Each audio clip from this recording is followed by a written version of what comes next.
Welcome back. This is part 2 of the SCHLEP video reaction. I have to stop it because I got interrupted by Baller. But we're back now. We're gonna continue watching the rest of this video. Hope y'all do enjoy this part 2 of the reaction. Gonna have to stop it halfway through because Baller. But we're good now. I'll be going live after this. You need to start your YouTube. You need to start your second YouTube stream. The Silver Miami interview stream. I'll be doing that. We got like an hour until the admin abuse happens. To tell parents that this stuff exists, that these dangers are out there, and that if your child is approached by a predator, they need to come to the parents. I mean, that's the first line of defense. It's great what you're doing. It's great what I do. It's really great that law enforcement and the National Center for Missing and Exploited Children does all this work every day across the country. It's great that Roblox. We got an hour and a half until the admin abuse happens. We're good. We got an hour and a half. Until that happens, we have to show parents what goes on here, and they have to have the discussion with kids and say, "Hey, be careful." What made you interested into getting into Roblox? You know, I was personally getting communications on social media saying, "You need to look into this. You need to look into this. You need to look into this," and then we saw a big case down in Florida where a guy was arrested in Central Florida for actually giving them that's Roblox crazy and having them exploit siblings and other. It made headlines down in Marion County, Florida, and so I started digging into it. We had good contacts with that sheriff's department there, and we actually, ironically, just did a predator sting, a takedown sting down there. So we started with an interview there, and it turns out that in the same jurisdiction, there was a year-old girl who was exploited on Roblox by a man all the way over in England. And so we interviewed that victim's mother, and all of a sudden, all these cases started developing, including the lawsuit by the Attorney General in Louisiana. That's interesting you mentioned Florida, because we got an arrest there. We got it in Polk County, and it was a guy who possessed. Polk County, as you know, is where Sheriff Brady Judd is, and they're very active in this space. Oh, yeah. We do work with them as well. First of all, it breaks my heart, and I'm so sorry that you had to deal with this as a younger guy on this particular platform. The fact that you were bullied and preyed upon and he's just been that mainstream class. He will be right back. And this is why we do these investigations. But to see you at your age turn it into a positive and do something about it, I think is incredible and admirable. Thank you. I appreciate it. From a guy who's been kicking around doing this for 42 or 43 years now, it's really cool because when I started on television, I was your age. I was 22 years old. So when I see a young person do this kind of work, it's very impressive to me because I know what it takes. Yeah, I mean, it's very crazy when you start looking into this stuff. I mean, it's a rabbit hole. It only gets more disturbing the more you see it. Well, and since we announced that we're doing this documentary and that you are collaborating, I am overwhelmed. Oh yeah, I saw a tweet on Twitter. It got like 160,000 likes that you're just even looking into the platform. Because that's the thing, people have known about these issues for so long, but journalists haven't done enough to really look into it. And now it's starting to break into the world where everybody is starting to start to be aware. Well, now you're seeing more mainstream outlets cover it. And look, we have the ability to infiltrate this world because we've been doing it for 21 years. First with To Catch a Predator, and for the last 2.5 years at True Blue, our streaming crime network, with Takedown.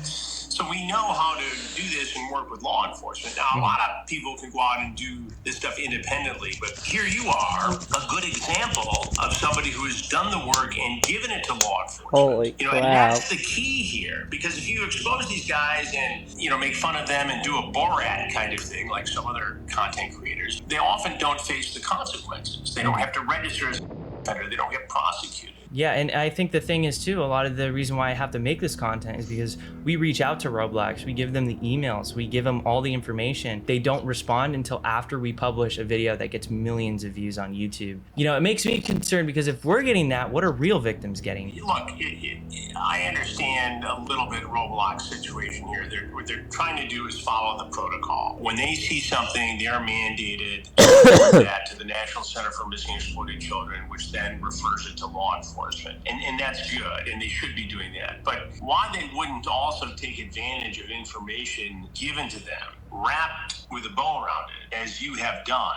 It's stunning to me that they wouldn't see the opportunity here to be an ally of yours as opposed to somebody who, they're making an example of and saying you're breaking the rules, banning you. I don't understand that. From a corporate citizen aspect, it doesn't make sense. From a public relations standpoint, we're almost done, chat. We're almost done. A justice-seeking standpoint, it doesn't make sense. So I don't know, and I hope that during the course of this, that I'll get a chance to sit down with somebody at Roblox, and I have a feeling that's oh my gosh, bro, this is crazy. To young people who look up to you and see predators in online spaces, what is the single most important step that they can take to protect themselves? I would be hesitant to tell people to conduct their own investigations, but I you gotta report this stuff to your local law enforcement agency. You gotta report it to the service provider. You gotta report it to the platform. Hopefully, between those three things, you get some action. I think 15, 20 years ago, law enforcement would be a little overwhelmed by this and say, if you're in a small town, you go to the police department, say this happened, they say, okay, well, I'm not sure how to investigate it. Well, today, every department has the ability to investigate this stuff, and they are very willing to take these cases on. It's an absolute honor to have Chris Hansen featured on this channel. Chris Hansen is flying me out soon to actually feature in his Roblox documentary about exploitation. With everything that we've learned so far, one question persists. Why did I get this cease and desist? I'll let this alleged former Roblox employee answer this question for you. You have to make a decision, right? You keep your players safe, but then it would be less of them on the platform. Or you just let them do what they want to do. And then all the numbers look good, and investors will be happy. Oh wow, holy. Holy crap. Might just be thinking this is one alleged Roblox employee. Well, Bloomberg is claiming that 8 Roblox employees told a very similar story to this in 2024. Roblox actively forces victims of the platform into arbitration, a tactic so unethical that platforms like Uber and Lyft actually have policies against doing this. The reason they're doing it is even more outrageous. Because this person received so many benefits from using the platform, he cannot now complain that Roblox is trying to prevent him from seeking justice in court for the life-altering harm he suffered. Here's why I personally care so much about this problem. Who's been offered free Robux to do something that was inappropriate in the game? Or someone has said, I'll give you some free Robux if you come and follow me on Snapchat or TikTok or something like that. Who's had that happen? Okay, loads of you.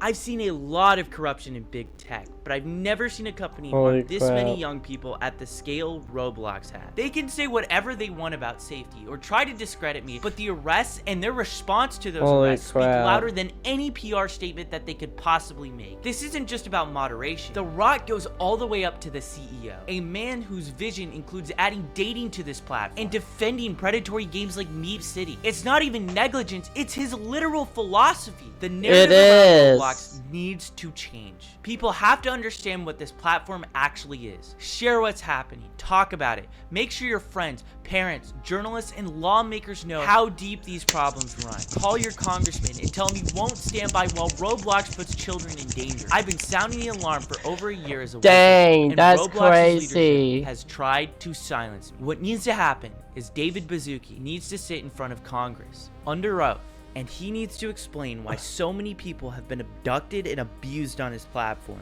and why his company is choosing profits over safety. Yeah,